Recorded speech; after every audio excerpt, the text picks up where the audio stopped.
Hi, my name is Amanda Rebecca, and I'm a Senior Director on Team Beautifully Polished. I'm here to train on Hostess coaching, specifically for Facebook nail bars, although a lot of this also can pertain to in-home. So first thing I do with a hostess is send her a hostess packet. She's agreed to hosting. I send her, typically I send her a set of polish. Some people do it in the beginning, some people do it in the end.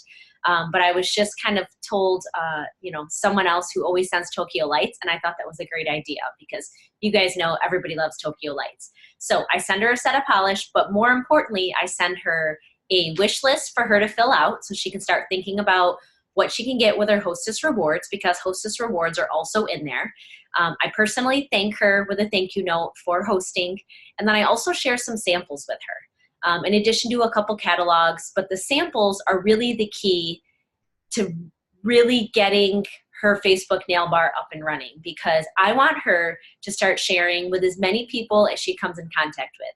That could be coworkers, that could be family, could be neighbors. I encourage her to make her frank list and also start thinking about who is she going to see, and then those that she's not going to see, how we can share those samples. I personally create a Google form link for her that allows her to send to interested ladies how to request a sample from me. So basically it's like a survey. They fill out their information, and then I get that and I personally mail out samples to people that she is not going to personally see.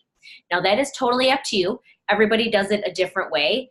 That has worked for me, and in Unit 3 I will share how to make a Google form sample request link. So if you're interested in that, go ahead and take a look in Unit 3. It's certainly not something you have to do, but I think sharing samples is the key to actually getting a really good Facebook nail bar.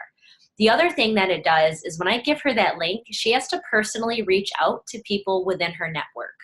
And I encourage her to really stay in her network, okay, especially when she's reaching out personally. If she hasn't talked to someone in a long time, it might fall on deaf ears. You never know. It could be someone that she's known in her past that she really thinks would love the nail polish based on their posts.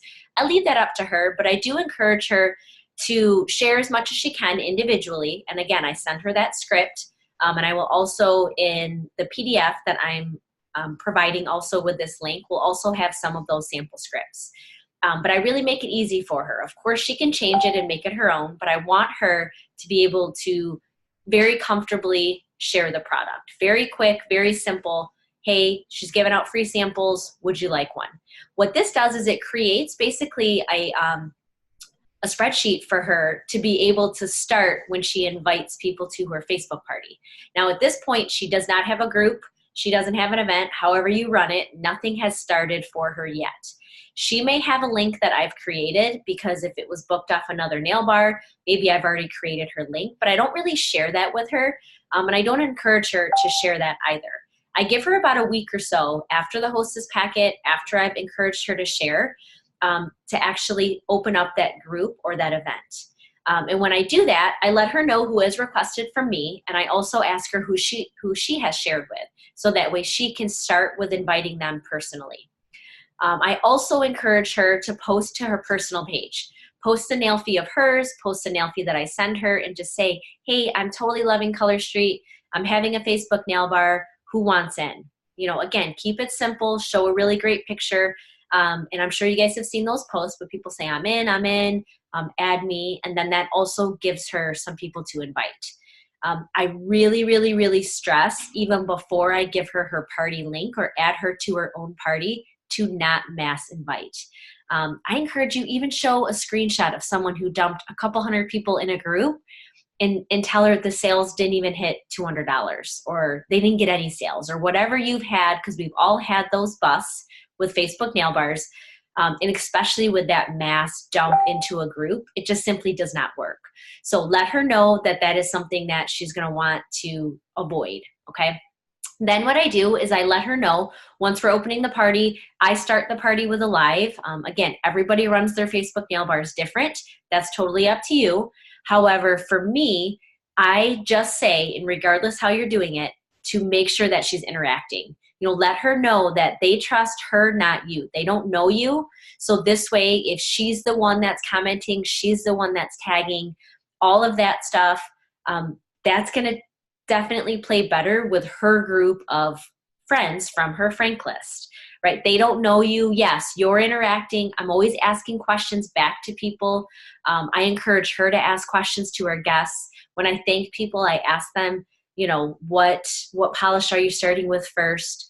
And I encourage her to get her people to post nail fees, the ones that requested samples, or say, have them send them to you and you can post them.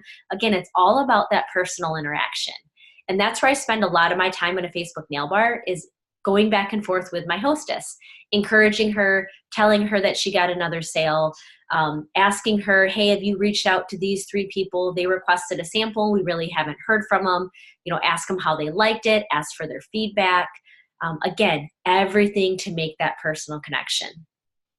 And keep that going during the party, right? So it starts well before I open it up, and then that hostess coaching continues all the way through the end of the nail bar. Keep her excited, keep her thinking about her wish list. If her party surpasses, the $300 average mark, then you may want to say, hey, you're approaching 400, you're going to be adding another strip. What are you thinking about getting? Just imagine, what if you got to 600? Keep encouraging her once she hits that 150, to keep encouraging her to get to the next level. I hope this is helpful. And like I said, I will drop some sample scripts, and I will also drop the link that you guys are going to need if you're interested in creating a Google request form for samples. Like I said, there's so many ways to run Facebook nail bars, but no matter what, your hostess has to be leading the way with her people for it to be a real success.